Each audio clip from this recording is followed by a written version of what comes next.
This morning, I want to say a very big thank you to Dr. Jude, my senior friend, for inviting me to witness this humongous event, the graduation ceremony. I think this is the 5th cohort. And so if you're graduating today, please give yourself a huge round of applause. Thank you. So in a nation where at least 4 out of every 5 businesses die in their first 5 years, this has remained consistent, and today we are celebrating the 5th cohort. I'd like you to appreciate the organization, King's Patriots, for sustaining the impact and for investing in the human capital of African leaders. Today, my keynote address is going to focus on AI and the future of Africa, which is also the theme for this event. Distinguished ladies and gentlemen, we live in the world of evolution. The world has evolved through different times and seasons. There was a time if all you had is a stone, you're considered a very wealthy person. They move the game, to another era, to another season. If you work in factories, the industrial era, if you work in factories, then you're considered as an important personality in the society. And then the world kept on evolving from there to the internet age, communication age. Now we are in the AI era. So the world will continue to evolve because human nature continues to evolve. I can tell you that, man was in the cave before.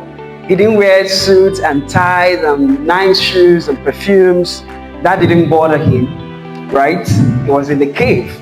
And from the cave, he moved on to develop cities, he moved on to develop cars and airplanes and like that. That's how human nature is. We have to invest in our environment so that it becomes better.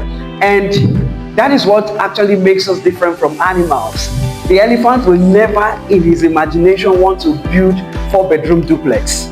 It will never imagine that. The lion will not wake up one day and decide to say, I'm going to build bridge in this my pride, in this my territory. It is only human beings, it's only you and I that have the ability to think of the next level of ourselves. And that's why throughout all of these evolutions, you're seeing from the caveman to now living in skyscrapers, to flying jet planes, and the beautiful things that you're seeing. So now we are talking about AI, we are talking about artificial intelligence, machine learning, and the sophisticated things that you see us do. Now here is the question: where will Africa be in the center of this communication, of this information, of what the experiences that we are going through? Where will Africa be? And I would like to give you an illustration so that you hold it while I continue my speech.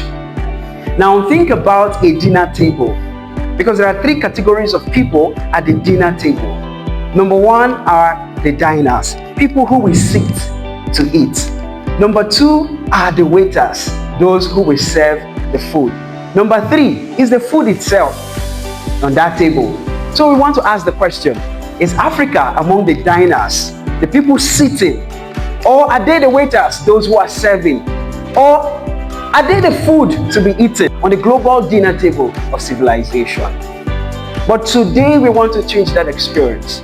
And with you in this room and all the things you have learned and the work that you're doing, we want to move Africa from being the food to be eaten to becoming diners.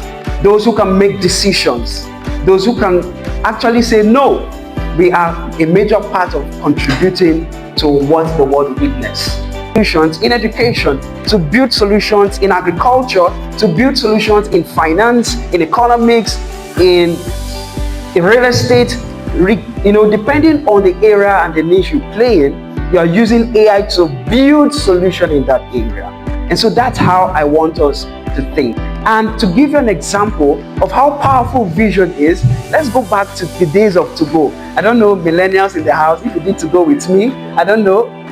Okay, we have more Gen Zs. Okay, so millennials in the house, we did to go. To go was co-founded by Ashley Peters and Alan Wolf, 2 South African undergraduates in the year 2009. Now they have generated over $3 million in revenue.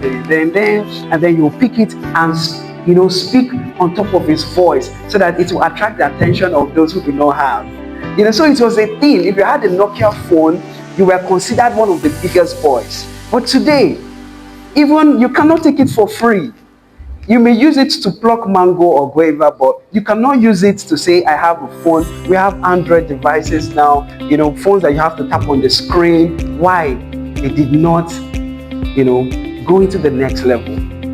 What about Kodak or even Blockbuster? I remember in the year 2002, Netflix had approached Blockbuster to say, we have an innovation, digital streaming. They said, my friend, get up from there. And of course, I won't judge Blockbuster because as at that time, they had over 90,000 staff across the world with 4,000 stores. So what are you talking about? What are you talking about? Guess what? In 2014, Netflix had grown and generated $150 billion in revenue. As at the time in 2002, they were offering to sell Netflix for $50 million. Blockbuster said, get out. Today, there's only one store of Blockbuster, and you think it's a movie store. No, it's actually a museum where people go to see what Blockbuster used to be. Why am I sharing this story, ladies and gentlemen? It's without vision, you will not innovate. Without vision, you will deceive yourself into what is working and jog vigorously into yesterday. So today, I want you to develop a vision, a mindset of solution to create something that will outlive even you. And that's the power of vision. That when you're not even around, people can use the solutions you are able to create with the opportunities we have today.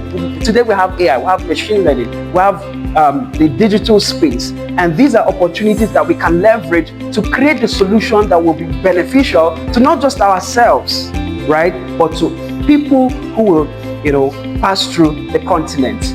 I know my time is up, but I believe, like my friend is saying, I've been able to impact you and not brainwash you. That it is possible to build something as remarkable using the opportunity that AI has presented. Africa is the future, Africa is today, Africa is now, and I can't wait to enjoy the beautiful solutions that you're going to build for us. Thank you very much.